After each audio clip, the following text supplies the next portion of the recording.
The collapse of the galaxy. The galaxy was in chaos. What once was a thriving collection of peaceful worlds had now become a battlefield of destruction. Across the stars, ships were burning in the darkness of space. Planets that had stood for millennia were now little more than craters of their former selves. The cause of this devastation was unknown, and there was no one to stop it.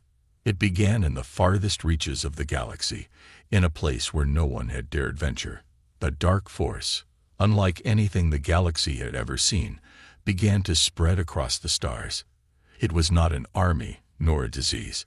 It was something far more terrifying, an unstoppable wave of destruction that consumed everything in its path. Systems fell, one by one, like dominoes toppling into the void. The galaxy's most powerful fleets were helpless. The invaders, or whatever they were, attacked with brutal efficiency. No communication came from them, just silence, followed by the death of entire planets. And with each new attack, panic spread. No one knew who or what was behind it, but it didn't matter. Every world in its path was being erased, and there was nothing anyone could do to stop it. On the once bustling planet of Zoran, the leaders of the galaxy gathered, hoping to find a solution. They were the best and the brightest, leaders of species known for their advanced technology and vast resources. But even they were powerless in the face of this new threat. Communications to other worlds were cut off. Ships sent to investigate never returned. Entire fleets disappeared without a trace. In their desperation, they began to send out distress signals, hoping for some miracle. But who could come to their aid? The galaxy had always been divided, and no one could agree on who should lead, let alone who could save them now. But there was one name, whispered among the stars, that sent both fear and hope into the hearts of those who heard it: the Deathworlders. No one truly understood who the Deathworlders were. Stories of them had existed for centuries, passed down through generations. They were known for their strength, their terrifying skills in combat, and their willingness to face any danger head-on. The Deathworlders hailed from worlds so hostile that only the strongest could survive. Their planets were filled with creatures that would make most species tremble in fear. But the Deathworlders had learned to thrive in these harsh environments. There were rumors that the Deathworlders had once saved the galaxy before, but no one knew for sure. It was said that when all hope was lost, the Deathworlders had arrived to turn the tide of war, to fight back against the enemies that no one else could defeat. But those were just stories, tales told in dark corners of the galaxy. Now, with everything on the brink of collapse, the galaxy had nowhere else to turn. On Zoran, as the leaders convened in a dimly lit council hall, a signal flickered across their screens. It was weak at first, a faint whisper through the static of the galaxy's failing communications network. But it grew louder, clearer. It was a message, a plea for help. Deathworlders, if you hear this, please help us. The galaxy is dying. Only you can stop this. It was a simple message, one that echoed across the galaxy. And though the Deathworlders had not answered any call in ages, this one was different. The desperation in the message was undeniable. This was not just another call for assistance. It was a final plea from a dying galaxy. The leaders of the galaxy stared at the screen in stunned silence. Could it be? Could the Deathworlders, the legendary saviors, truly be the only hope left? The message repeated, each word more urgent than the last. The fear that had gripped the galaxy seemed to grow stronger. With every second, entire civilizations were being wiped out. The question now was not whether the Deathworlders would come, but whether they could make it in time to save anyone at all. One leader, an alien species known for their calm and rational thinking, turned to the others. His face was grim as he spoke, his voice filled with uncertainty. "It's our last chance," he said. "If the Deathworlders do not come, we are lost. Everything we've worked for, everything we've built, will be destroyed." The room fell silent again. The gravity of the situation weighed heavily on everyone present. No one spoke for a long time, as they all considered the hopelessness of their situation.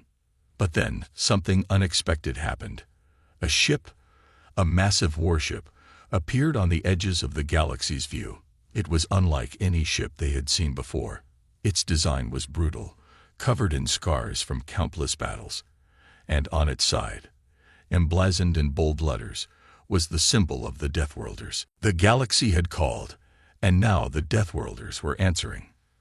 But the question remained, could they truly save a galaxy on the brink of destruction? Would they be able to stop the unstoppable force that had already claimed so many lives? The fate of the galaxy now rested on the shoulders of the Deathworlders. The leaders held their breath as the massive warship drew closer. In that moment, they knew one thing for sure. The galaxy's final hope was in the hands of these legendary beings. The countdown had begun. The galaxy had been waiting, praying for salvation, and now it seemed their prayers had been answered. The enormous warship, draped in the Deathworlders symbol, advanced slowly through the stars. Its presence was a beacon of hope, but also a reminder of the terrifying power that lay within. The galaxy was on edge, and there was no time to waste. The time for talk was over. The only thing that mattered now was action. The leaders of the galaxy, still reeling from the shock of the distress signal, watched as the massive vessel loomed closer on their monitors. Every planet in the galaxy was waiting for the Deathworlders to arrive and make their mark. But no one could predict what would happen next. No one knew what the Deathworlders were capable of now, or if they could even save the galaxy from the force that was destroying it. As the warship docked at Soren, the capital planet of the galaxy, a heavy silence settled over the gathering of leaders. These were the beings who held the fate of billions in their hands, yet their hearts beat anxiously at the sight of the Deathworlders' arrival. They had heard stories of these beings, but seeing them in person was a different matter entirely. The doors to the warship opened, and a group of figures stepped out. They were imposing, covered in armor that looked as though it had been forged in the heart of a star. Their movements were calm, controlled, yet there was a sense of raw power in every step they took. They were humanoid, but far more dangerous than anything the galaxy had ever known. Their eyes, sharp and cold, scanned the room with a kind of unnerving precision. They had seen war, and they had lived through horrors unimaginable to most. One of the Deathworlders, the leader of their group, stepped forward. His voice was deep and commanding, cutting through the air like a blade. "We have received your call," he said, his words carrying an authority that silenced everyone in the room. "We will do what we must to save this galaxy. But know this, we do not fight for peace. We fight for survival." The words echoed through the room, leaving a chill in the air. It was clear that the Deathworlders were not here to make friends. They were here because they had no choice, just as the rest of the galaxy had no choice but to rely on them. The leaders of the galaxy exchanged nervous glances. They were desperate, but they knew that they had no other option. The Deathworlders had always been known as ruthless warriors, but it was their strength and ferocity that the galaxy needed now. There was no room for hesitation. The Deathworlder leader continued, "We have seen the destruction sweeping through your galaxy. This force you face is unlike anything we've encountered before. It will not be stopped by conventional means. But there is hope. We have the means to fight back. The question is, are you ready to do whatever it takes?" The leaders nodded, though some of them did so reluctantly. They knew that the Deathworlders would not spare any mercy in their battle. The galaxy was on the brink, and sacrifices would need to be made. "We will provide you with the resources you need," one of the leaders said, her voice trembling. "But you must help us turn the tide. We can't lose any more of our worlds." The Deathworlder leader didn't respond right away. Instead, he looked out the window, staring into the vastness of space, as if considering the weight of what was to come. The air in the room grew tense. They had all seen what was happening across the galaxy, planet after planet swallowed by the unknown force. After a long pause, the leader spoke again. "We will not fail you. But know this, The enemy we face is not something that can be simply defeated. It is a force that must be eradicated, and the path to that is dangerous. You will need to fight beside us. Your people will need to stand ready for the challenge." With those words, the Dithworlders turned and walked toward the doors of the council hall. The galaxy's leaders, for the first time in what felt like an eternity, felt a small flicker of hope. Perhaps this time, they could win. But as the Dithworlders moved to their ships, the leaders couldn't help but feel a sense of dread. The Dithworlders had a reputation, one built on blood and power. But could they truly stand against a force that had wiped out entire civilizations? The time for doubt was over. The Dithworlders were here. The galaxy's survival now rested on their shoulders. Far away, in the depths of space, the force that had been destroying the galaxy was watching. It had felt the presence of the Dithworlders, and it knew that the fight was about to begin. The galaxy had its last hope, but the coming battle would test every ounce of courage, strength, and resolve. The Dithworlders had come, and now, the war for survival would truly begin. The galaxy would never be the same again. The Dithworlder fleet, a massive array of ships brimming with weapons and technology beyond anything the galaxy had ever seen, moved with terrifying precision toward the source of the galactic destruction. Their ships were the epitome of efficiency, designed to withstand the most brutal conditions, and to strike with surgical accuracy. These were not the same kind of fleet the galaxy's leaders had ever commanded, nor could they hope to comprehend the kind of warfare these warriors were about to bring. Captain Torak, the leader of the Dithworlder fleet, stood aboard the flagship, staring out into the abyss of space. His broad shoulders seemed to dwarf the command center, and his piercing eyes reflected the cold light of distant stars. Torak was not here for diplomacy or negotiation. He was here because the galaxy needed a force like him, a force that could fight the kind of battle that would break even the strongest of hearts. "We're approaching the enemy's territory," Torak's voice boomed across the deck, breaking the silence. "Prepare yourselves for what lies ahead." His crew, a mix of battle-hardened veterans, moved with practiced ease. Every action was swift, controlled, but beneath it all was a sense of urgency. The enemy was near, and there was no turning back. The stakes had never been higher. Meanwhile, across the galaxy, the leaders who had welcomed the Dithworlders' arrival were now left in an anxious waiting game. They had hoped that the Dithworlders would be the answer, but as the fleet moved toward the enemy's stronghold, doubts began to creep into their minds. They had seen the devastation firsthand, and even the mighty Dithworlders were facing an unknown enemy. Would their strength and ferocity be enough? Admiral Tara, one of the galaxy's greatest military minds, stood in front of a star map, tracing her fingers along the projection of the enemy's movements. Every world the enemy touched fell into chaos. There was no explanation for what they were, only that they left nothing but ruin in their wake. She had seen the reports, heard the rumors of worlds swallowed by the force, their very essences ripped from existence. How could anyone fight against something that devoured entire civilizations without leaving a trace? "Admiral, the Dithworlders are within range," an officer said, his voice tight with tension. "They'll be ready to engage soon." Zara swallowed the lump in her throat. "Prepare our forces.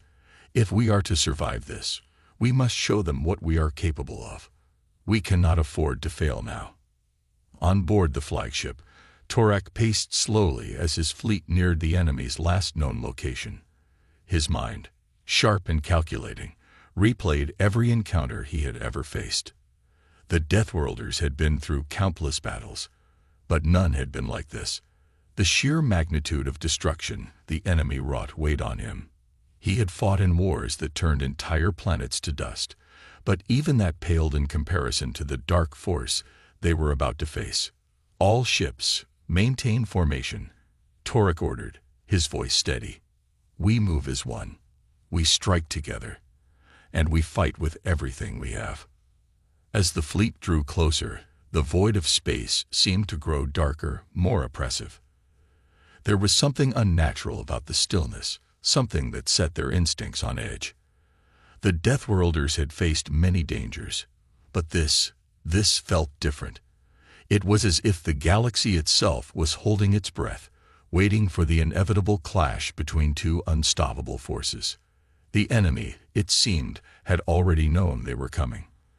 The dark force that had been ripping through the galaxy now seemed to be waiting, poised for battle.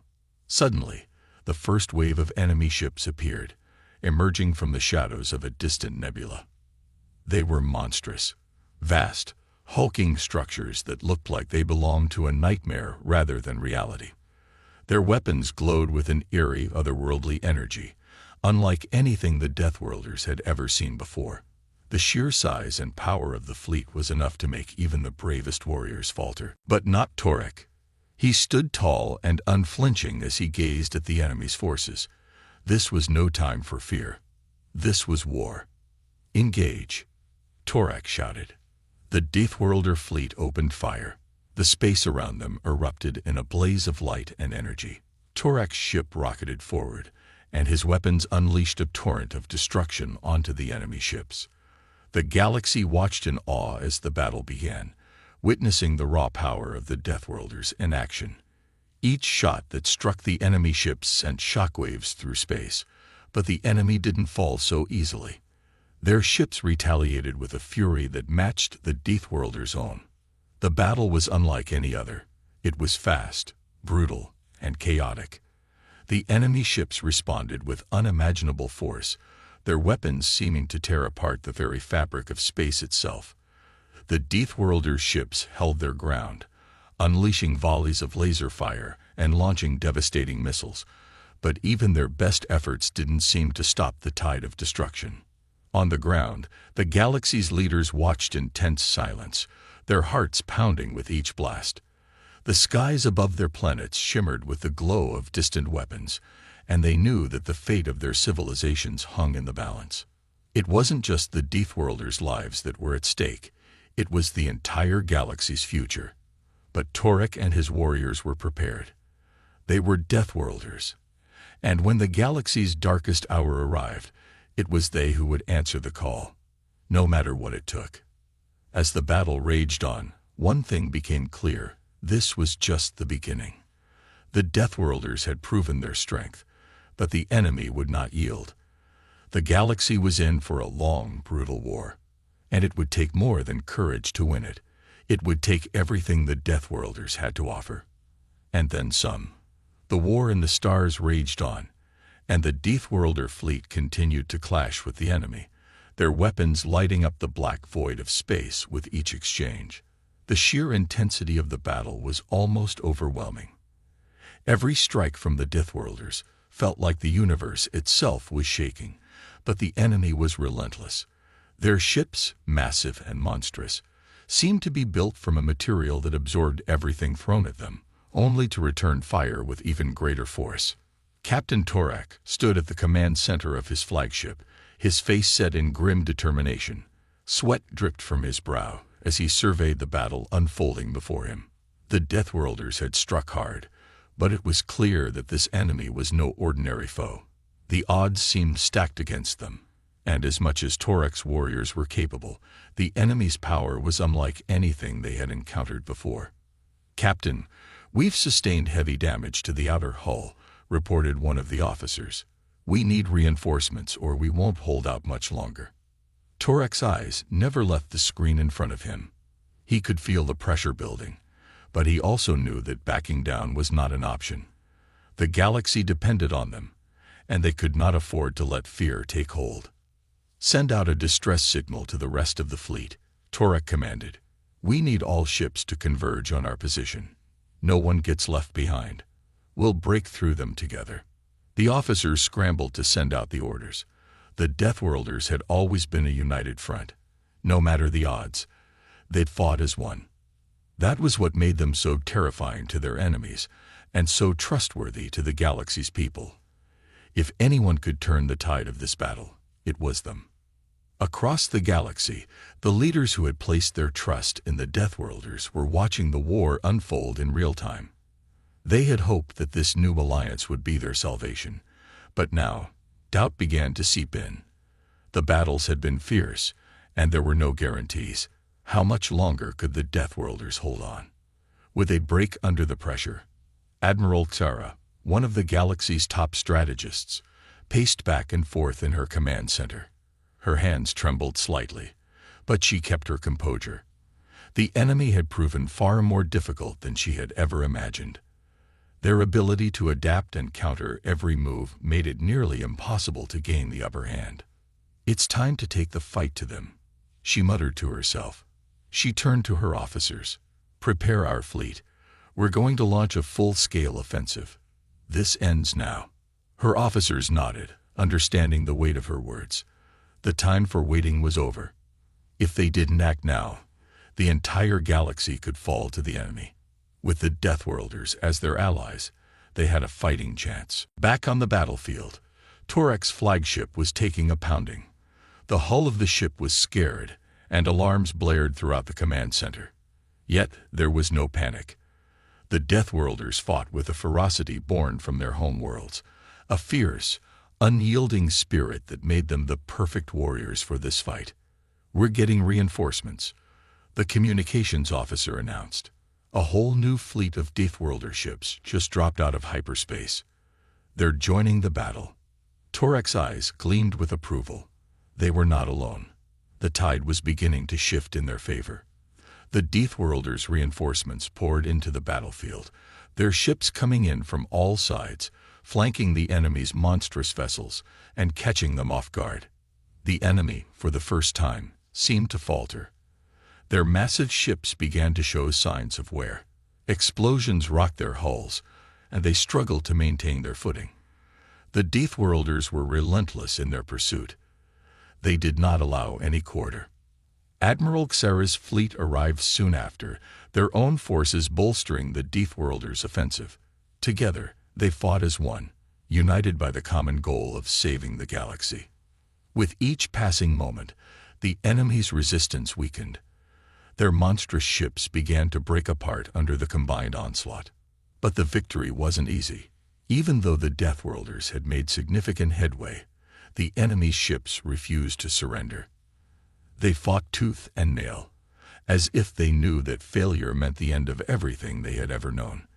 The Death Worlders were beginning to see this war for what it truly was, not just a battle for survival, but a battle of wills. Torek barked orders, and his fleet adapted to the enemy's new tactics, countering each move with precision. They couldn't afford to make mistakes. Their resolve was the only thing standing between the galaxy and utter destruction. The battle raged on for hours, but slowly, the Death Worlders began to gain the upper hand. Enemy ships fell one after another, their once unstoppable power finally beginning to crack. Torek's warriors, relentless as ever, didn't stop. They knew that this was their moment. This was the turning point that would determine the future of the galaxy. And then, it happened. One of the enemy's largest ships, its armor breached and its systems failing, made a final desperate attempt to launch a counterattack. But Torek's fleet was too quick. With a well-placed volley, they destroyed the ship, sending a shockwave of energy rippling through space. It was over. The enemy had been defeated. For now. But the cost had been high. The Death Worlder fleet, though victorious, had taken heavy losses. Ships had been destroyed, and countless lives had been lost. But through the ashes of battle, one truth became clear. The galaxy was not alone. The Death Worlders had answered the call, and they had saved them. The war was far from over, but the galaxy had been given a fighting chance. And as Torek stood among the ruins of battle, his heart heavy with the weight of the cost, he knew one thing for certain. The Death Worlders would never stop fighting. Not as long as the galaxy needed them. The aftermath of the battle left the galaxy in a fragile state. Though the enemy had been driven back, the cost of that victory weighed heavily on every Death Worlder. The ships of the fleet, once pristine and mighty, were now battered and broken.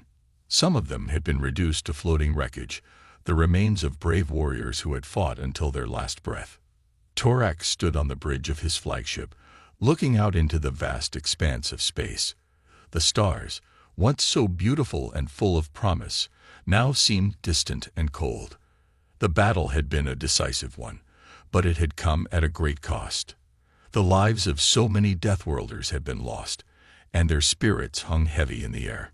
"Captain, we've secured the area," one of his officers reported, breaking the silence.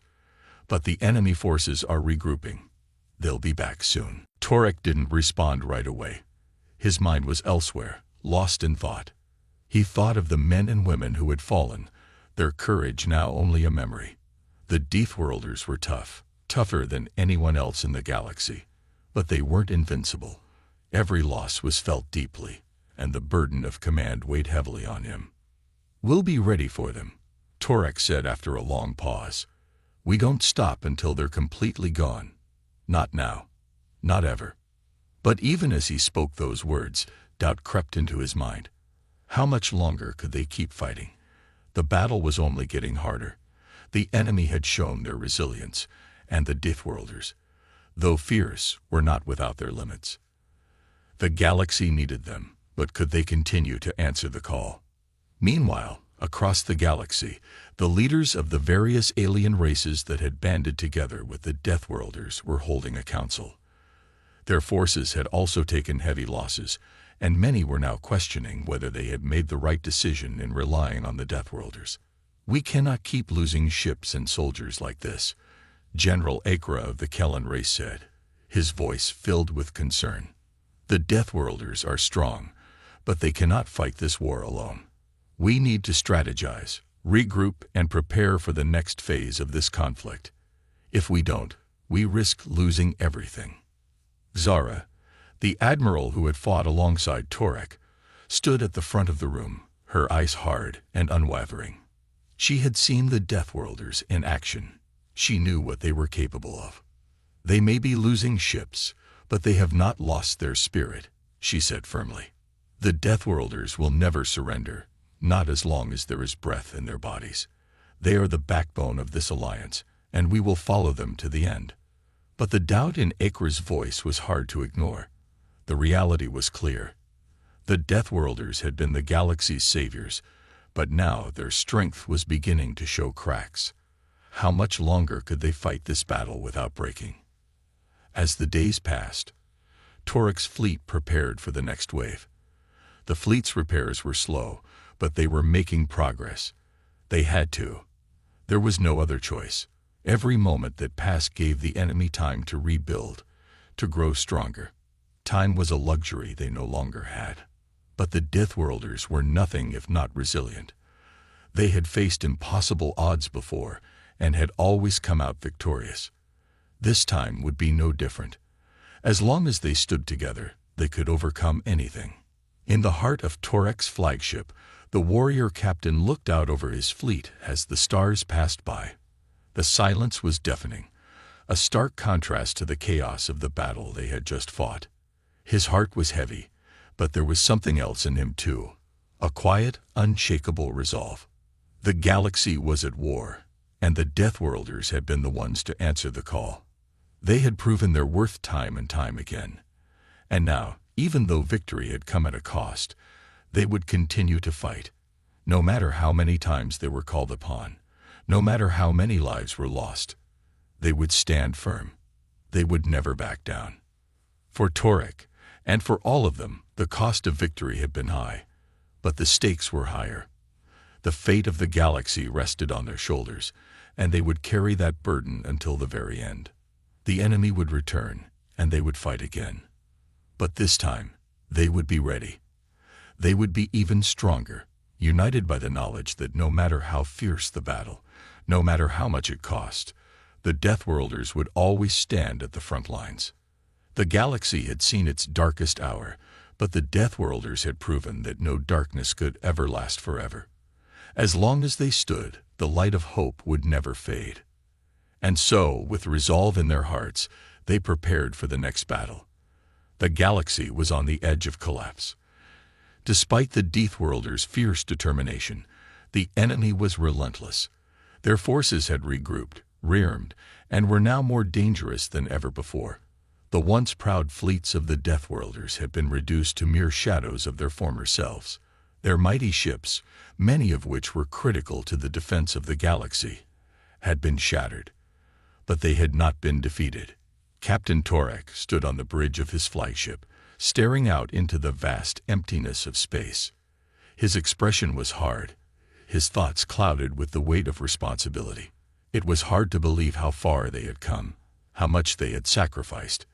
Yet here they were, facing what might be their final battle. The enemy was closing in, their warships growing larger in the distance, a dark cloud on the horizon. "We've lost too much," Torek muttered to himself. "How much longer can we keep this up?" The words hung in the air, unspoken but understood by everyone on board. The fleet was small now, but it was still the last hope for the galaxy. The Deathworlders' reputation for courage and determination had spread across the galaxy. They were the warriors who had saved the galaxy from certain destruction before. But now, it seemed as though that hope was slipping through their fingers. "Captain, the enemy has arrived," one of his officers said, breaking his train of thought. "They've launched their final assault. We must move quickly."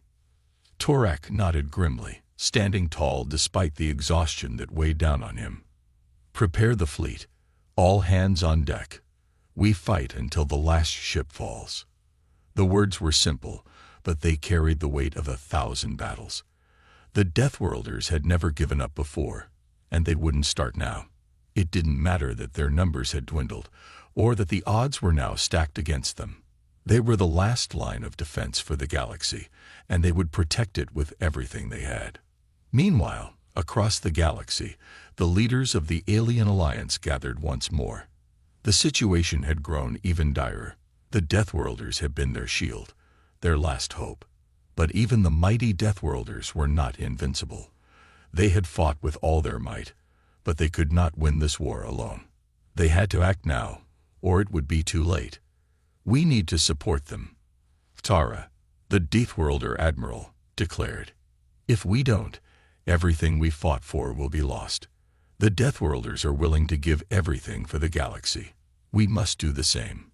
Her words were filled with determination, but there was also fear in her eyes.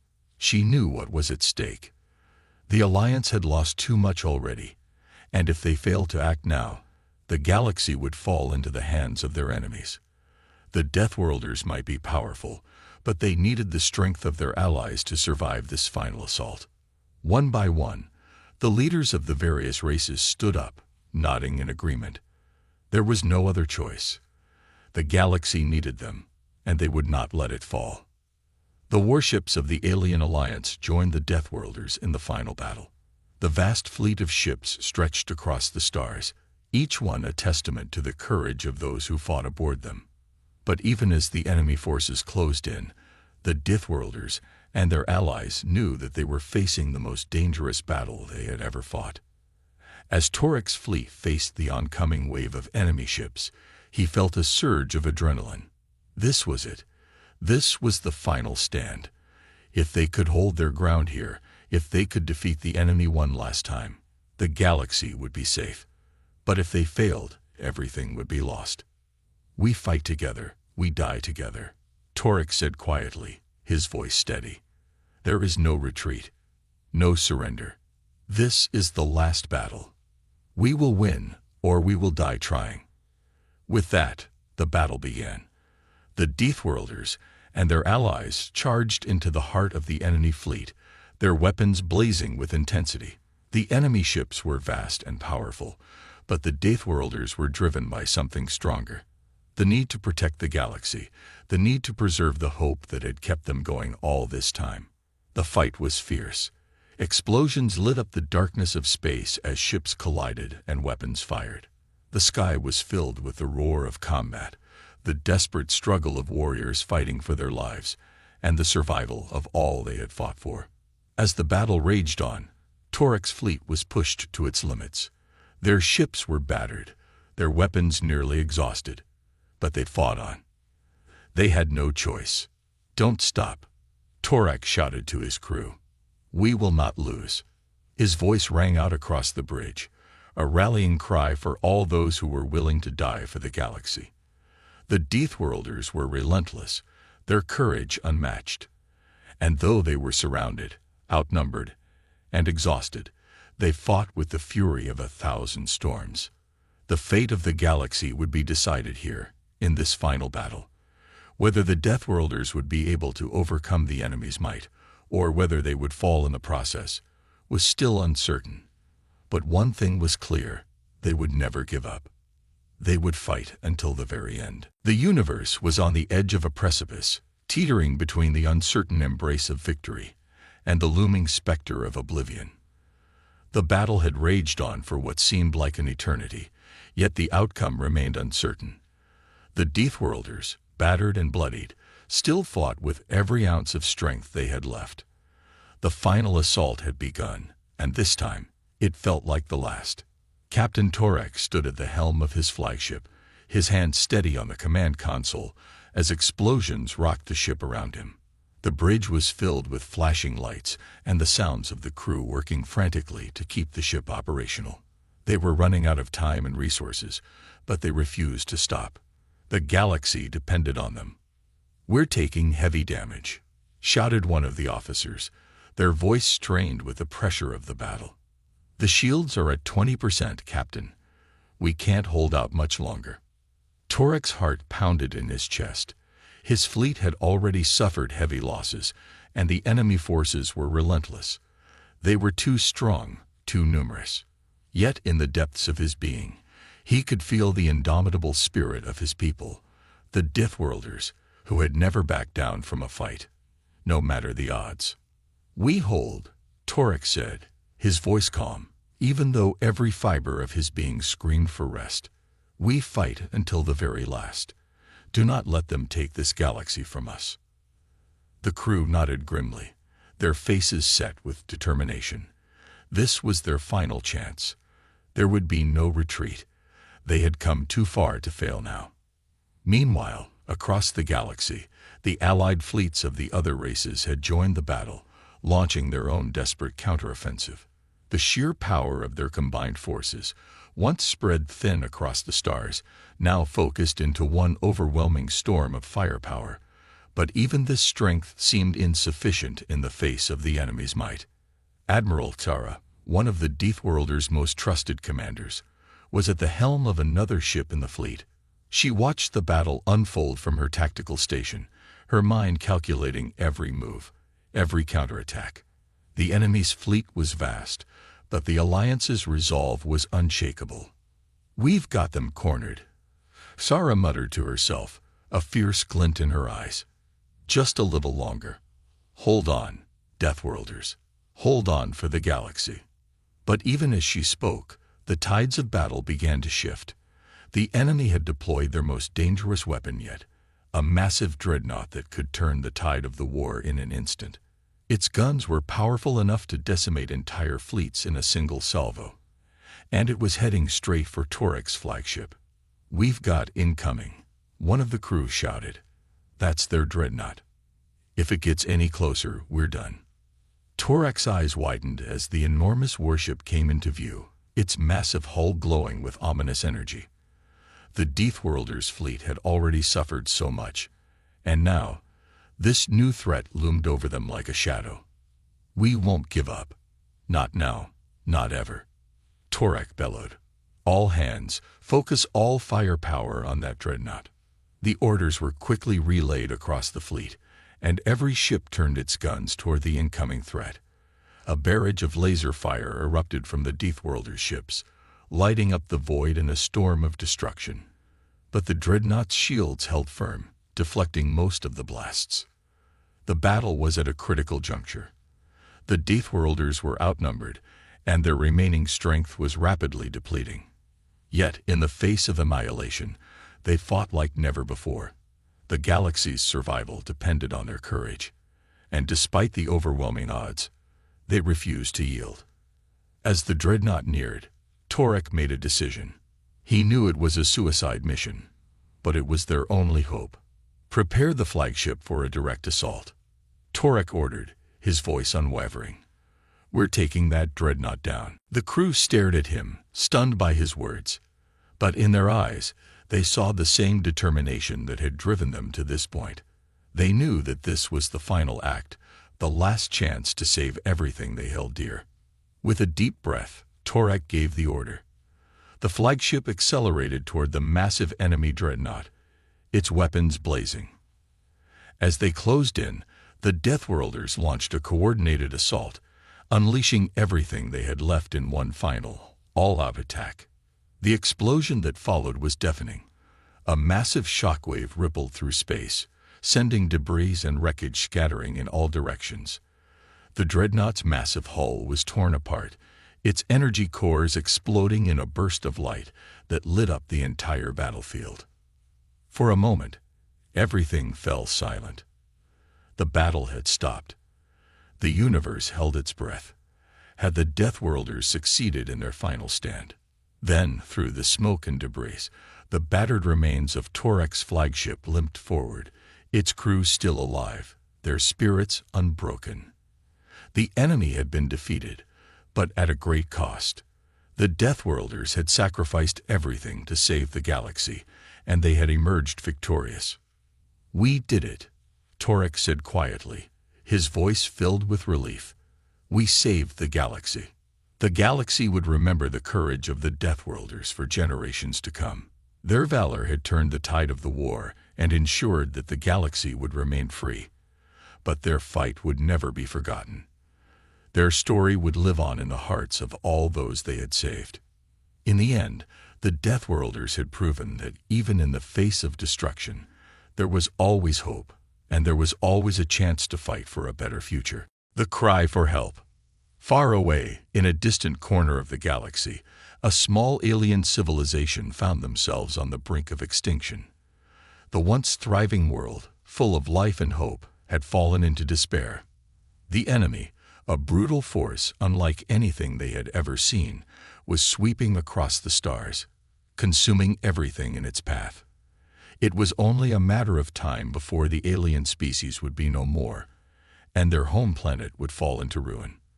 But even in their darkest hour, they held one last hope, a desperate cry for help. The alien species, known as the Krioth, were a peaceful and intelligent people.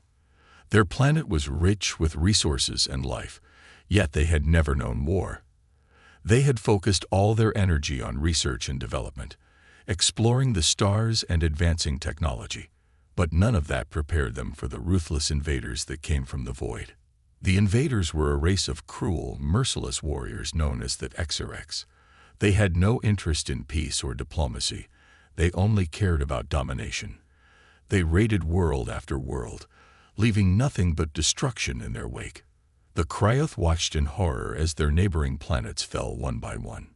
The Exarchs showed no mercy, and soon it became clear that the Krioth's homeworld would be next. The Krioth knew they couldn't fight back. Their forces were too small, their weapons too weak.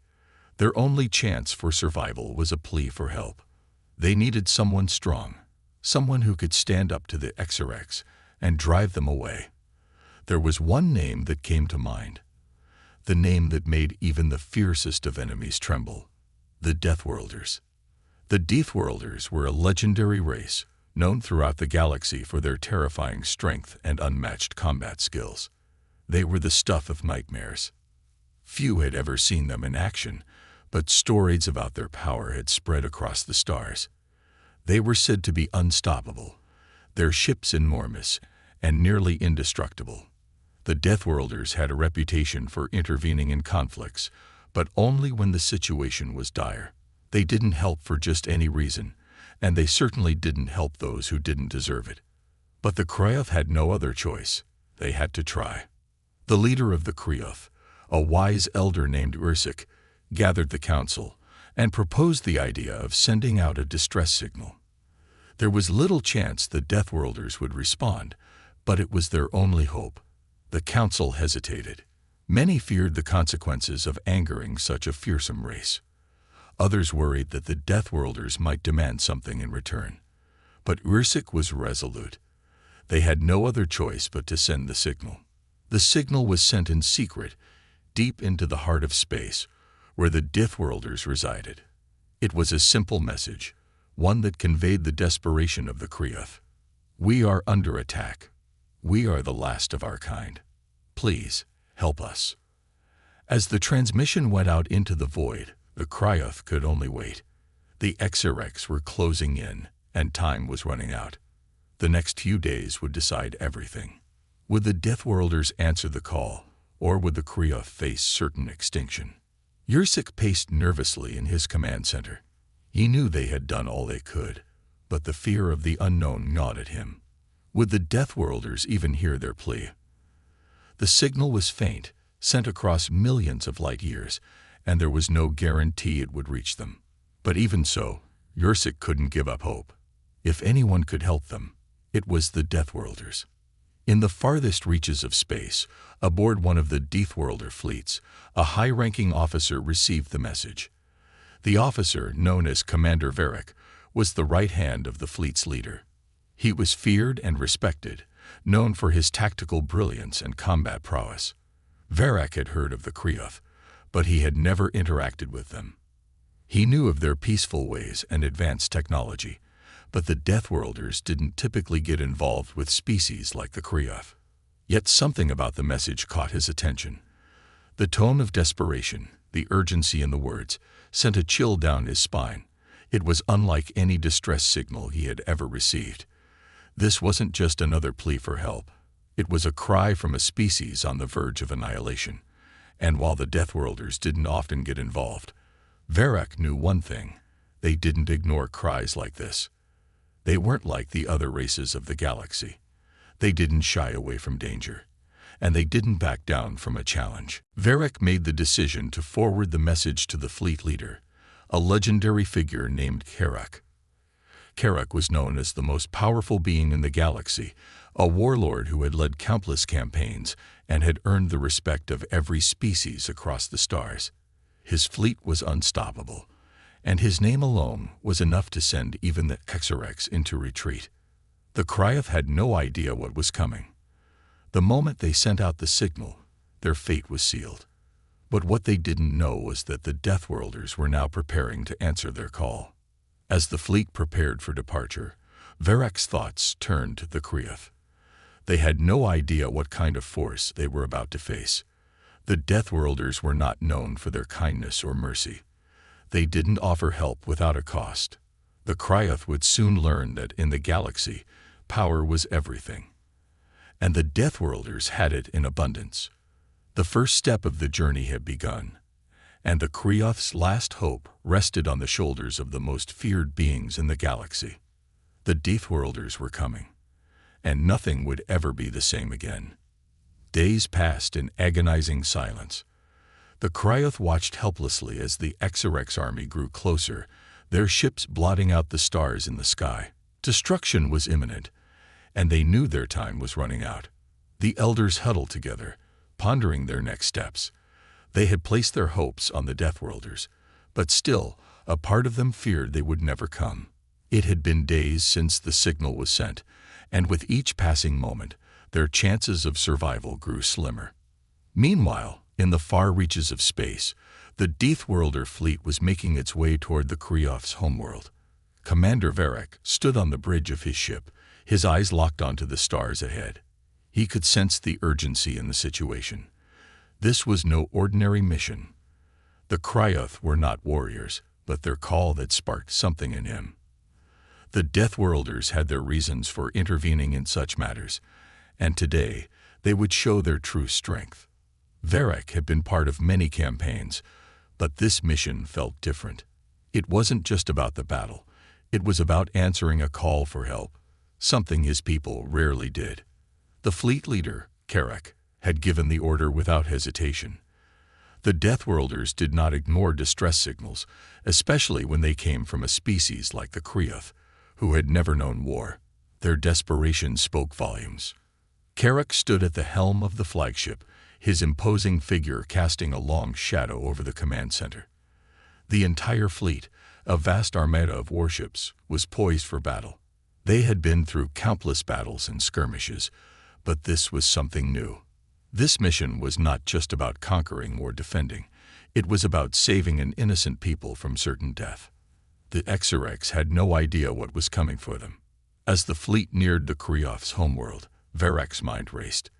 They had been briefed on the situation, but nothing could truly prepare them for the sight of a world in peril.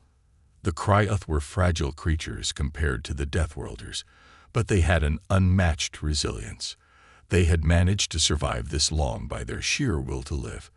But no matter how much they fought, the Exarchs were simply too powerful. The Deathworlders knew that if they were going to make a difference, they had to strike hard and fast. The Krioth's planet came into view, and it was not the peaceful world the Deathworlders had expected. It was a world on the brink of collapse, a world that had already been scared by the Exarchs' relentless advance. The Krioth cities were in ruins, their people scattered, trying to flee the inevitable destruction. The air was thick with the smell of smoke, and the skies were filled with the dark ships of the Exarchs, waiting for the final blow. Varek felt a surge of determination. They would not allow this to happen. He turned to the fleet leader. "We have the element of surprise," Varek said, his voice cold and resolute. "We strike now, before the Exarchs can regroup." Carrick nodded. "Make it swift. Show them why the Deathworlders are legends." With a single command, the fleet moved into formation, and the battle began. The Deathworlder ships descended upon the Exarchs with a force that was overwhelming. Their weapons, far more advanced than anything the Exarchs had ever seen, tore through the enemy fleet like paper. The Exarchs, caught off guard by the sudden onslaught, scrambled to mount a defense. But it was too late. The Deathworlders' power was unstoppable. Every shot they fired, every strike they made, left nothing but destruction in its wake. From the surface of the Krioth homeworld, the Krioth watched in awe as the Deathworlder fleet unleashed its fury. For the first time in weeks, they saw a glimmer of hope. The dark sky was lit up with explosions, and the once terrifying ships of the Exarchs were being torn apart. The Krioth had never seen anything like this before. They had only heard stories of the Deathworlders' power, but now they were witnessing it firsthand. The battle raged on for hours, but the outcome was never in doubt. The Deathworlders were simply too strong. The Exarchs' fleet was decimated, their ships falling one by one. It was clear that the Deathworlders had not only answered the Krioth's call, they had brought with them the wrath of the galaxy itself. As the final Exarch ship exploded in a fiery blaze, the Deathworlder fleet moved into orbit around the Krioth's homeworld. The skies were clear once more, and for the first time in days, the Krioth allowed themselves to hope. Their home was safe. Their people were safe, and it was all thanks to the Deathworlders. The Krioth didn't fully understand the Deathworlders' motives. They knew that the Deathworlders were not like other races. They didn't do this out of kindness or altruism. But in the end, it didn't matter. The Deathworlders had come, and they had saved them. On the bridge of the flagship, Varek stood silently, his gaze fixed on the planet below. The battle was over, but there was still much to be done. The Deathworlders didn't stick around for gratitude. They would leave as quickly as they had come, disappearing into the vastness of space. But as Varek turned away from the window, he couldn't help but feel a sense of satisfaction. The Krioth had been saved, and that Exarchs had been dealt a blow they would never forget. The Deathworlders had proven once again why they were the galaxy's most feared and respected force. And as the fleet moved to depart, Varek knew that this mission had been more than just a battle. It had been a statement, a reminder to all who crossed the Deathworlders that they were unstoppable. The galaxy would never forget what had happened today. The dust of the battle settled on the surface of the Krioth's once peaceful planet, but the air was still thick with the feeling of disbelief. The Deathworlders had arrived in force, and within moments, the Krioth watched as their saviors laid waste to the Exarchs invaders. It was a sight unlike anything the Krioth had ever imagined. But to them, it felt like a dream they never thought would come true. As the Deathworlder fleet began to pull back, the Krioth's leaders gathered in their last remaining stronghold, a massive citadel that had withstood the relentless attacks of the HFY. The devastation was evident everywhere: destroyed buildings, burnt forests, and shattered cities. But despite the damage, hope had been reignited. Their world was safe again, and they had the Deathworlders to thank. Inside the citadel, Kraoth elders stood at a long table, their faces weary but filled with relief. They had watched the skies light up with explosions as the Deathworlders fought, and now they had the luxury of time to think about what had just occurred. The leader of the Kraoth, Tovira, addressed the room, her voice trembling with both emotion and awe. "We are alive. We owe it all to them, the Deathworlders. They saved us. But why? Why did they come?" The question lingered in the room, unanswered. It was a mystery the Kraoth could not solve. They had sent a plea for help, yes, but they had never expected such a powerful response. The Deathworlders were known throughout the galaxy for their terrifying reputation, but they had never been the type to involve themselves in the struggles of weaker races. The Kraoth had feared their response would be one of indifference or disdain. "We may never know why they answered," said another elder, Jaro. "But it doesn't matter. They came when we needed them most." Tovira nodded, her mind racing. "But can we ever repay them? Can we ever thank them enough?" Outside the citadel, the Deathworlder fleet hovered in the sky, their immense ships creating shadows that stretched across the planet's surface. They were a constant reminder of the power they had brought to save the Kraoth. It was impossible not to be in awe of them. To the Kraoth, the Deathworlders were gods in their own right, immensely powerful and yet distant. They did not understand these beings, but they could not deny the debt they owed. The thought of how to show their gratitude weighed heavily on the minds of the Kraoth.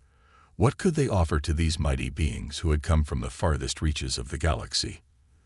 The Deathworlders were not like any species the Kraoth had ever known. Their society, built on the foundation of survival against impossible odds, was not one that could easily be understood or replicated. It was clear that no offering the Kraoth could make would ever be enough. But one thing the Kraoth understood was survival. They had fought hard to keep their species alive, and now they had to keep that promise, no matter what it took. But the Deathworlders had shown them a glimpse of a future they hadn't dared to hope for. A future where they weren't alone. A future where there were allies who would stand by them. As Tovira stood in the quiet of the citadel, she looked up at the massive image of the fleet hovering above the planet. The question still haunted her mind. Why had they come? But as she pondered, a thought crept into her mind. What if it wasn't about repayment at all? What if the Deathworlders had come because they saw something in the Kraoth? What if they were, in their own strange way, offering a new beginning? The idea was unsettling but intriguing. The Kraoth would never know unless they dared to approach the Deathworlders and ask. Meanwhile, aboard the flagship of the Deathworlder fleet, Varric surveyed the aftermath of the battle. The HFY had been completely wiped out, and their forces scattered. Yet, as he looked out from the bridge of his ship, he could feel the weight of the moment. The Kraoth were safe for now, but the battle was not just about their survival. It was about something much bigger. The Deathworlders had acted in a way that was almost altruistic. It wasn't like them. But for some reason, Varric didn't feel the usual emptiness after such a victory. There was something about this mission that felt different. "What happens now?" Varric asked, turning to Carrick, the fleet leader, who stood at the helm. Carrick's expression was unreadable, but there was something in his eyes that hinted at a deep understanding. "Now, we wait." Varric didn't press the issue further. He knew that Carrick's words meant more than just waiting for the next order. They meant that something was coming. The Deathworlders didn't get involved in matters they weren't prepared to finish. The HFY had been dealt with, but there were still questions to answer. The Kraoth weren't the only ones who had been affected by this intervention. There were others out there, watching the Deathworlder fleet's every move. What would they do next? Would they continue to offer help to those in need, or was this just a one-time act of mercy? Whatever the answer was, it didn't change the fact that the Deathworlders had left their mark on the galaxy once again, a mark that no one would soon forget. As the Deathworlder fleet prepared to depart, the Cryoth watched from the surface of their world. They couldn't know what the future held, but one thing was certain: they would never forget the day the Deathworlders arrived. The day the unstoppable force had answered their cry for help. And as the fleet disappeared into the depths of space, the Cryoth silently vowed to never forget the debt they owed. The galaxy was a dangerous place, but at least now, they knew they didn't have to face it alone. The dust had long since settled on the Cryoth homeworld, but the tension in the air remained thick, palpable. The Cryoth had witnessed the power of the Deathworlders firsthand, how their massive ships decimated the invaders with ruthless precision. For a species so used to defending themselves, it was a strange feeling to be saved by someone else, someone so different, so distant. And yet, in their hearts, the Cryoth couldn't deny the relief they felt. As the days passed, the Cryoth elders met in secret, discussing the next steps. It wasn't just the need for safety that concerned them anymore. It was the deeper question that gnawed at their minds. Why had the Deathworlders come? The Cryoth had sent a desperate plea for help, yes, but surely there had to be more to it than that. In their last meeting, Tovira, the Cryoth leader, spoke what had been on everyone's mind. We owe them everything. But what do we give in return? Her voice was weary but determined. Jaro, an elder who had long served as a wise advisor to Tovira, stood up and placed his hands on the table. It's not about what we can give. It's about what they want. They didn't come here just to fight. They have a reason, and we must find it. The group fell silent as everyone pondered Jaro's words. No one had an answer, but they all knew that soon they would need one. The Deathworlders had not only saved their lives, they had altered the course of their future. That evening, a strange, deep rumbling filled the air. The ground beneath the Cryoth city shook, and for a moment, it seemed as though the world might crack open. But it wasn't an earthquake. It was the sound of something much more profound. The Cryoth rushed to their observation platforms and looked up. Far above, in the distance, they saw it, the Deathworlder fleet returning. Unlike their previous visit, the ships didn't just hover in the sky. This time, they descended slowly, purposefully, as if to make a statement. The Cryoth watched in awe as the enormous ships landed on their planet's surface. The sky seemed to darken with the sheer size of the fleet, and for the first time in centuries, the Cryoth felt small.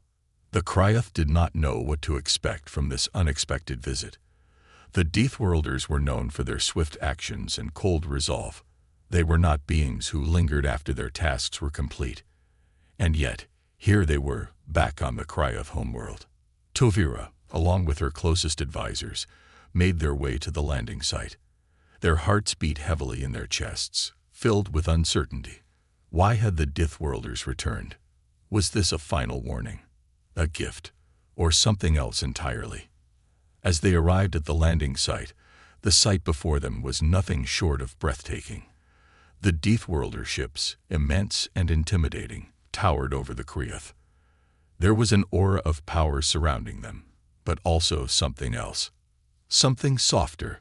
The Deathworlders weren't just showing their might. They were showing respect. A figure emerged from one of the ships, tall and imposing. The Cryoth had never seen anyone like him before. His armor gleamed in the dim light of the setting sun, and his eyes seemed to burn with a fierce intelligence. He was different from the others in his fleet, and his presence sent a wave of tension through the Cryoth. Tovira stepped forward, her voice calm but firm. "You've come again. But why? What is it you seek?" The figure regarded her with a silent gaze, before finally speaking. "We seek an alliance." His voice was deep, rich with authority, yet strangely inviting. "The galaxy is changing. The threats you faced are only the beginning. We have come not only to help, but to offer you a place among us." The Cryoth gasped, not sure they had heard him correctly. An alliance? With the Deathworlders? How could they ever be worthy of such a thing? The figure, sensing their hesitation, continued. That HFY were only one of many. There are forces in the galaxy that will stop at nothing to consume weaker species like yours. But with us, you can survive. You can thrive. Tovira's heart raced. The offer was both incredible and terrifying. The Dithworlders were known for their fierce independence and brutal ways. Could the Krioth really join them? Could they trust them enough to stand by their side in the coming wars? Before she could respond, the figure stepped closer, placing a hand on her shoulder. We do not seek servitude, Krioth. We seek strength. You have shown resilience. We want you with us, not as subordinates, but as allies. The weight of his words settled over the group. They had thought they owed everything to the Dithworlders. But now, they realized, the real debt had yet to be paid. Tovira struggled to find the right words, but before she could speak, she knew what must be done. The galaxy was changing, and the Krioth had to change with it. They couldn't remain hidden, isolated in their corner of the universe any longer. We accept, Tovira finally said, her voice steady. We will stand by your side, Dithworlders. The figure nodded, a glint of something like approval in his eyes. Then let the alliance begin. As the Krioth leaders returned to their citadel, they knew that everything had changed. No longer were they a race fighting to survive on their own. Now they had allies. And the future, though uncertain, seemed filled with new possibilities. In the distance, the Dithworlder fleet stood poised, ready to defend, ready to conquer. But for the Krioth, this was a new beginning. A beginning they had never imagined, yet had always needed. And as the fleet's engines hummed in the distance, Tovira could only wonder, what would the galaxy look like once the Dithworlders had their way? The alliance was formed, but there was no time to celebrate. The Dithworlders, towering over the Krioth in their ships, had given them a chance to prove their worth, and the challenge was clear. The galaxy was filled with enemies who would stop at nothing to destroy what they could not control. The Krioth now had to stand strong alongside the Dithworlders. But strength wasn't just about power. It was about endurance, will, and intelligence. Weeks passed after the alliance was made. The Krioth, though still unsure of their place among the Dithworlders, worked tirelessly to prepare. The Dithworlders taught them much: strategies for war, tactics for survival, and lessons in resilience. But what the Krioth didn't expect was the tests that would come. The Dithworlders were no longer just allies. They were mentors, demanding the Krioth prove their worth with actions, not just words. Tovira, though still unsure of what all of this meant, had accepted the challenge. She stood before the gathering of Krioth warriors who had been chosen to face the test. The first task had been announced: a simulated battle against an enemy force. The Dithworlders had provided the Krioth with their most advanced training equipment. The simulation would mimic the tactics of the HFY, the same enemy that had nearly wiped them out. If the Krioth could survive this, then they would be ready to fight alongside the Dithworlders. Tovira took a deep breath, her mind focused. This will not be easy, she said to her warriors, her voice calm but firm. But it will show us what we are made of. We will not fail. The Krioth warriors were nervous. Some had been trained for battle their whole lives, while others were farmers, healers, and builders. They had never fought in a real war, and this simulation would push them to their limits. The lights flickered, and the simulation began. In an instant, the warriors found themselves in a barren wasteland, surrounded by thick clouds of smoke.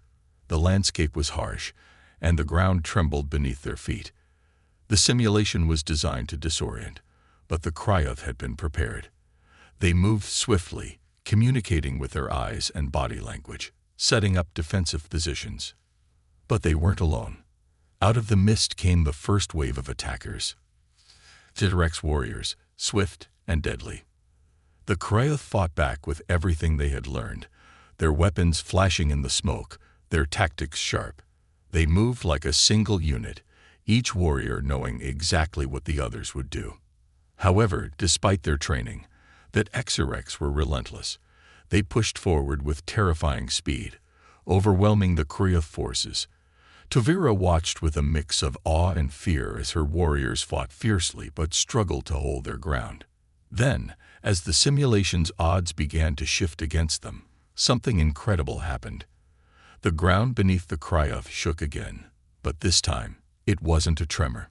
It was the roar of engines, the unmistakable hum of massive ships descending from the sky. The Krioth looked up, and their hearts leaped. The Deathworlder fleet had arrived.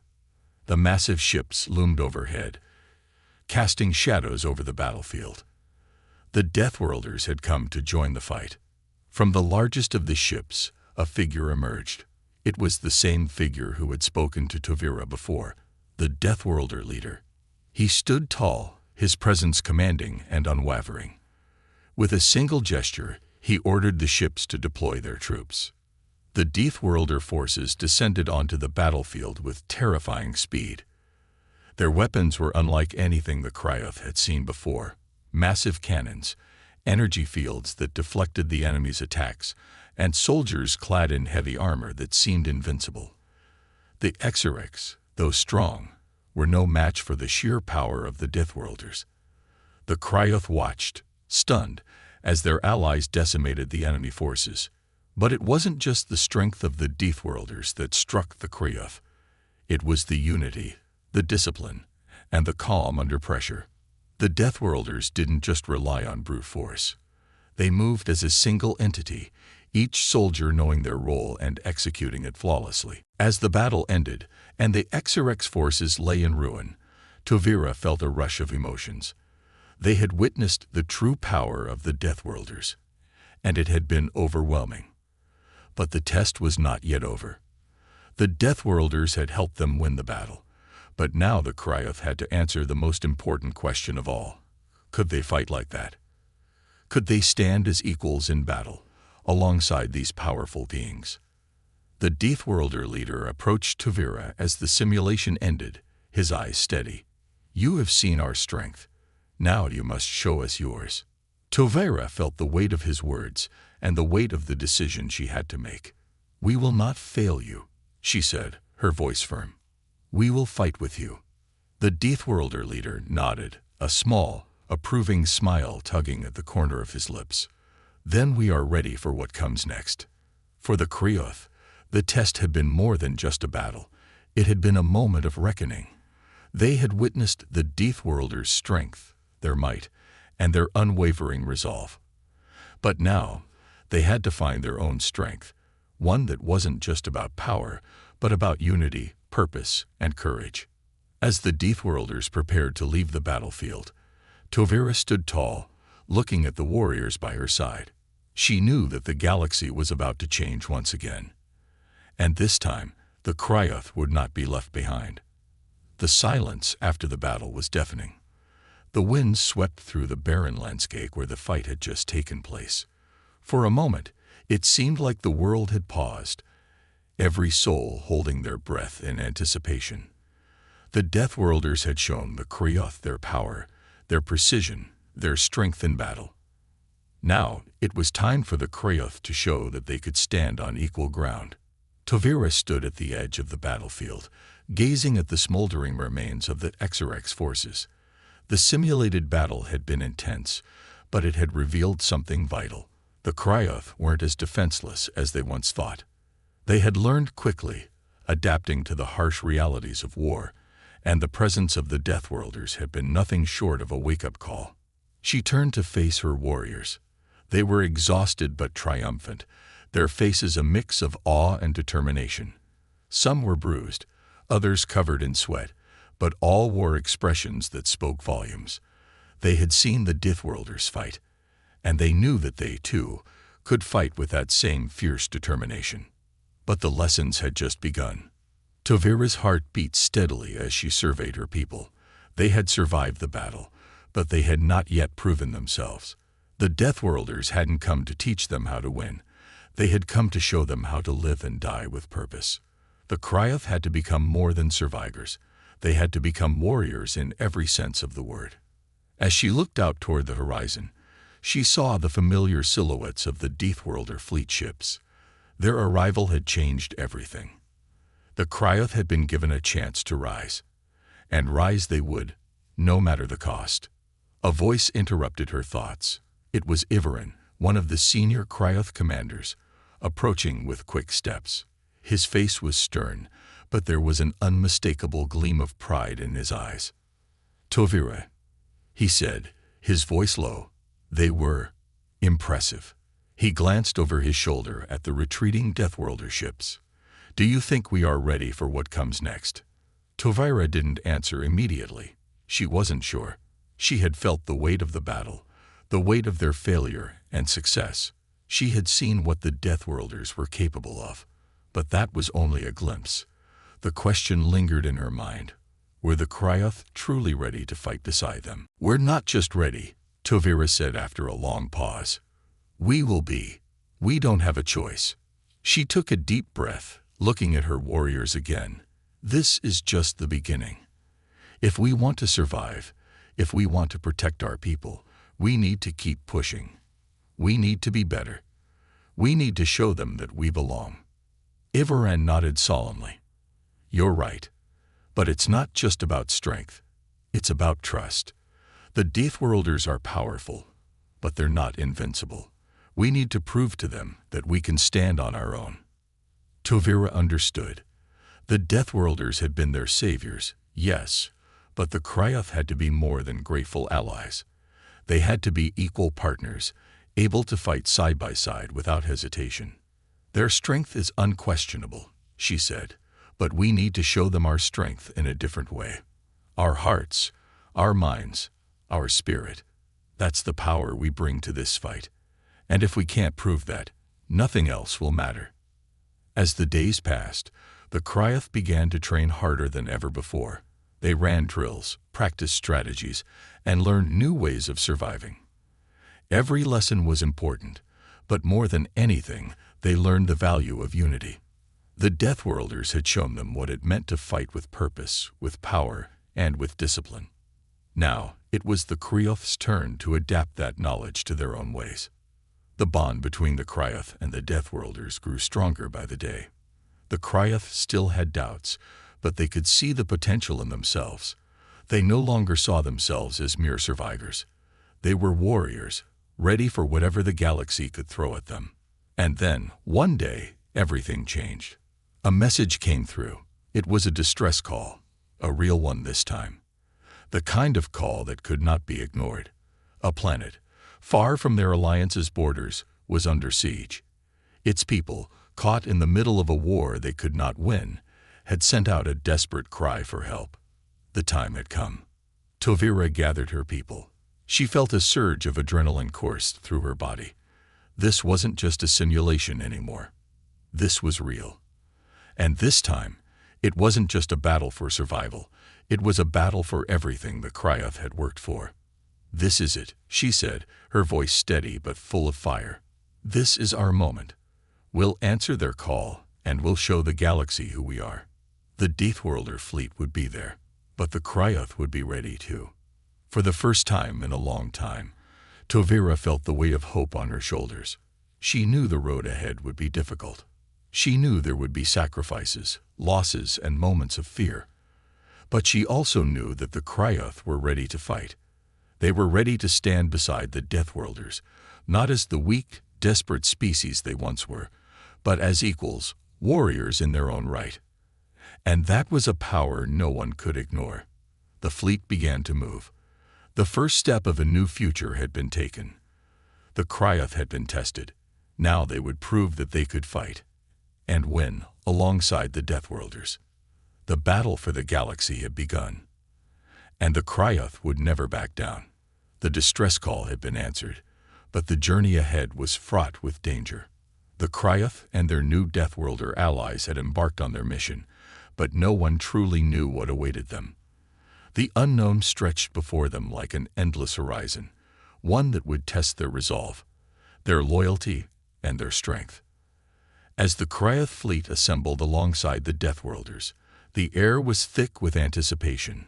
The Deathworlder ships, vast and imposing, loomed in the distance, their weapons and technology ready for war. The Krayoth ships, once small and fragile, had been reinforced with advanced armor and weaponry, their hulls now sturdy enough to stand against the galaxy's fiercest forces. But despite their newfound strength, Tovira could sense the fear in her warriors' hearts. They were ready for battle, yes, but there was a deep uncertainty in the air. Would they be able to hold their own against the unknown forces that had attacked the innocent planet? Would they truly stand as equals to the Deathworlders, or would they falter in the face of true war? The planet they were headed toward, HFY 7, was located on the edge of the galaxy's most volatile sector. No one had heard from the planet's inhabitants in days, and the distress signal had been faint, almost impossible to decipher. The Krayoth and the Deathworlders had little information about who, or what, was behind the attack, but Tovira knew one thing for certain. The Krayoth would fight like they had never fought before. Their fleet was just a small part of the larger force. The Deathworlders' ships, equipped with weapons beyond the Krayoth's comprehension, were ready to make their mark. And the Deathworlders had prepared the Krayoth in ways no one had expected. The Krayoth had learned not just how to fight, but how to fight with a fury that matched their enemies. They had learned to think like the Deathworlders, to anticipate, to strategize, and to strike with precision. But as the fleet approached HFY 7, an unsettling silence fell. There was no sign of the enemy, no evidence of who or what had been attacking the planet. It felt almost too quiet. The tension was palpable, and it gnawed at the hearts of everyone aboard the ships. What were they about to face? Tovira stood at the helm of her ship, watching the darkness ahead. She could feel the weight of the moment in every fiber of her being. The call for help had been sent, and they had answered it. But now, as they approached the battle zone, the true test was about to begin. "We're almost there." Ivarin's voice broke through her thoughts. He stood at her side, his face tense but resolute. Tovira nodded, her mind racing. She had been through many battles, many crises, but none like this. This was their first true test, the first moment where the Krayoth's survival would be put to the ultimate challenge. There would be no second chances, no room for mistakes. "What's the status on the other fleets?" Tovira asked, her voice steady despite the rising pressure. "The Deathworlder fleet is in position," Ivarin said. "They've set up a perimeter around the planet. Our fleet will move in closer once we have eyes on the situation. But so far, there's no indication of enemy forces. It's as if they just vanished."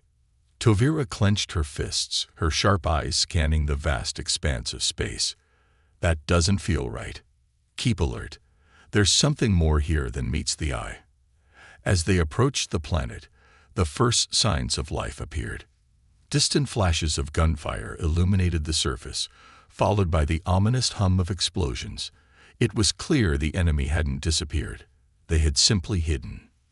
"Prepare for combat," Tovira ordered. Her voice rang out, echoing through the command deck. The Krayoth warriors took their positions with swift precision, their eyes sharp and focused. They had trained for this moment. In the distance, the silhouette of the enemy fleet appeared, a dark mass against the backdrop of HFY 7's moon. The enemy ships were unlike anything the Krayoth had encountered before. They were sleek, designed for speed, and equipped with weapons that could shred even the toughest defenses. "We've got company," Ivarin said grimly. "And they don't look like they're here for a friendly chat." Tovira's heart raced, but she held her ground. This was their moment, the moment they had trained for. They weren't just fighting for the survival of HFY 7. They were fighting for the survival of their species. They had asked for help, and now they would show the galaxy what the Krayoth were capable of. "Target their engines," Tovira commanded. "Disable their ships. We don't need to destroy them, just stop them from escaping." The fleet responded immediately. The Deathworlder ships opened fire, their advanced weapons lighting up the battlefield with bursts of energy. The Krayoth ships joined the fray, their weapons blazing, their crew working together like a well-oiled machine. It was no longer just a battle for survival. It was a battle for pride. For the first time in their history, the Kryoth were not just surviving. They were fighting with purpose. The power of unity, of alliances, and of fierce resolve surged through their ranks. They were no longer just the survivors.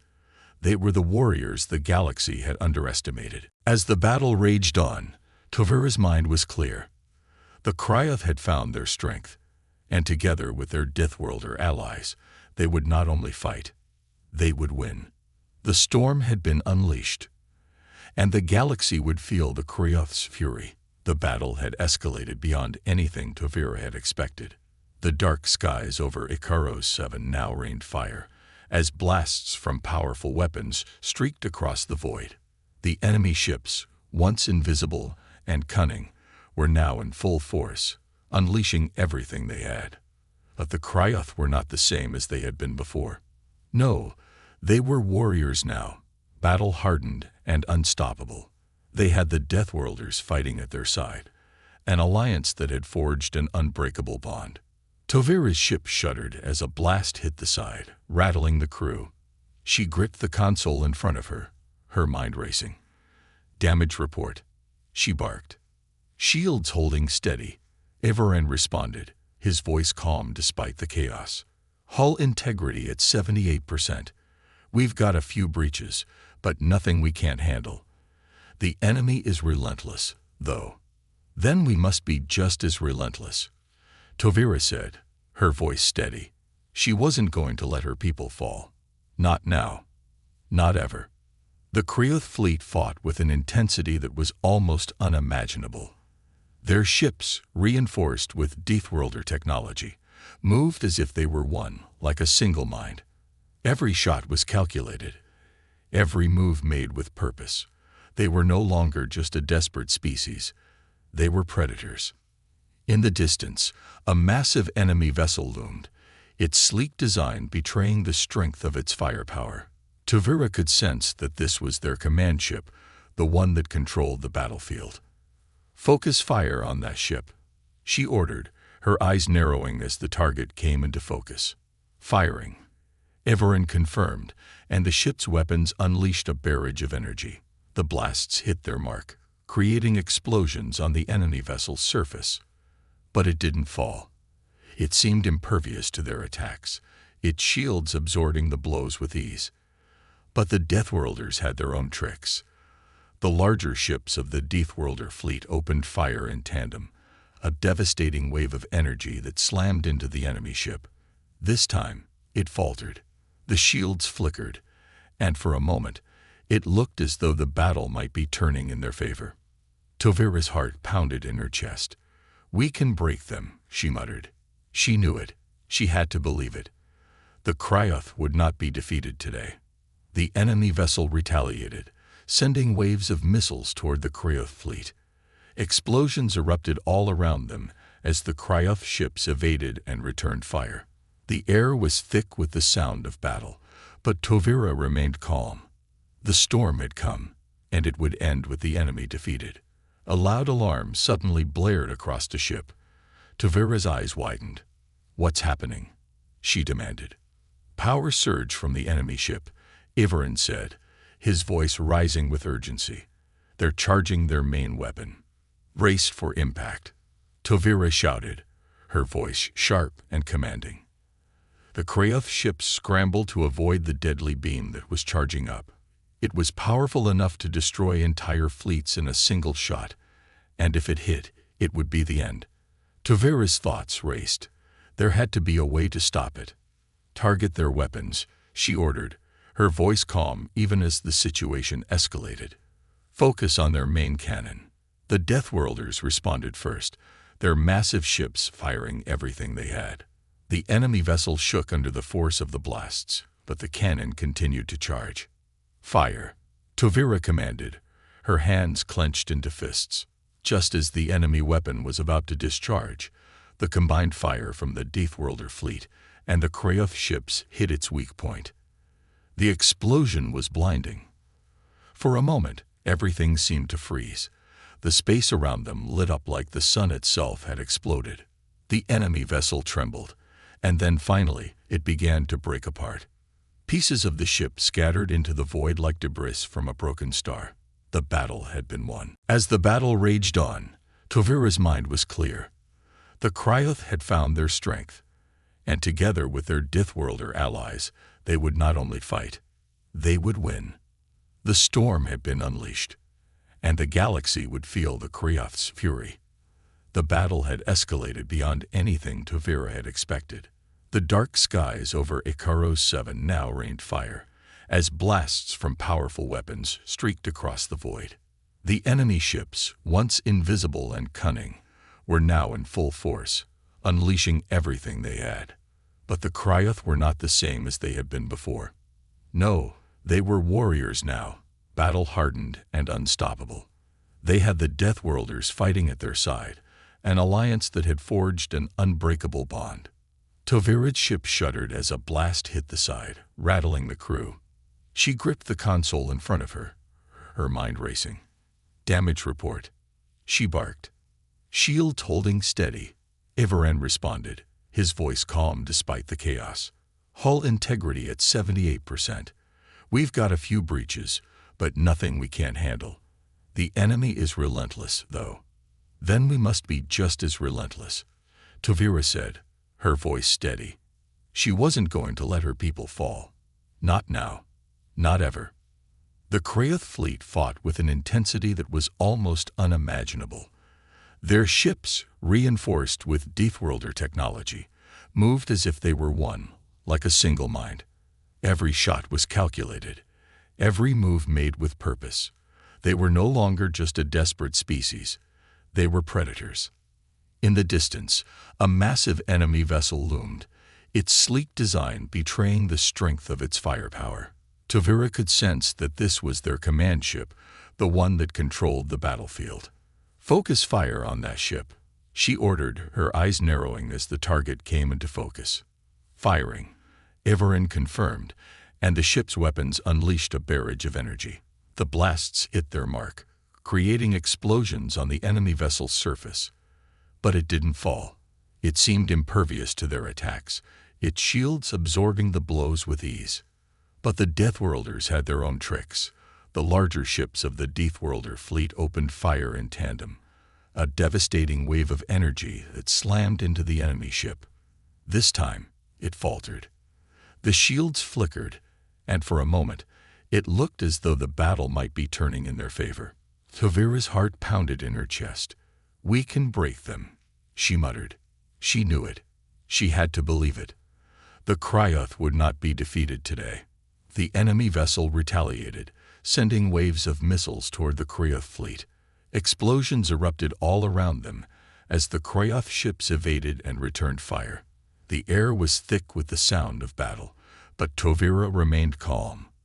The storm had come, and it would end with the enemy defeated. A loud alarm suddenly blared across the ship. Tovira's eyes widened. "What's happening?" she demanded. "Power surge from the enemy ship," Ivaren said, his voice rising with urgency. "They're charging their main weapon." "Braced for impact," Tovira shouted, her voice sharp and commanding. The Cryoth ships scrambled to avoid the deadly beam that was charging up. It was powerful enough to destroy entire fleets in a single shot, and if it hit, it would be the end. Tovira's thoughts raced. There had to be a way to stop it. "Target their weapons," she ordered, her voice calm even as the situation escalated. "Focus on their main cannon." The Deathworlders responded first, their massive ships firing everything they had. The enemy vessel shook under the force of the blasts, but the cannon continued to charge. "Fire," Tovira commanded, her hands clenched into fists. Just as the enemy weapon was about to discharge, the combined fire from the Dithworlder fleet and the Cryoth ships hit its weak point. The explosion was blinding. For a moment, everything seemed to freeze. The space around them lit up like the sun itself had exploded. The enemy vessel trembled. And then finally, it began to break apart. Pieces of the ship scattered into the void like debris from a broken star. The battle had been won. Tovira's breath caught in her throat. She felt an overwhelming sense of relief, But it was mixed with something else. It wasn't just victory. It was something deeper. The Cryoth had proven themselves. They were no longer a species in hiding, fighting to survive. They were warriors, and they had earned their place among the stars. "Victory is ours," Ivorin said quietly, almost in disbelief. Tovira nodded, but her mind was already racing. The enemy was gone, but the galaxy would remember the day the Cryoth stood tall. They had fought with the Deathworlders by their side, and together they had reshaped the galaxy's future. The Cryoth were no longer the forgotten. They had found their strength, and now nothing could stop them. As the fleet drifted through the stars, Tovira couldn't help but wonder what other challenges awaited them, what other enemies would come to test them. But for the first time in their history, she was no longer afraid. The reckoning had begun, and the galaxy would never be the same.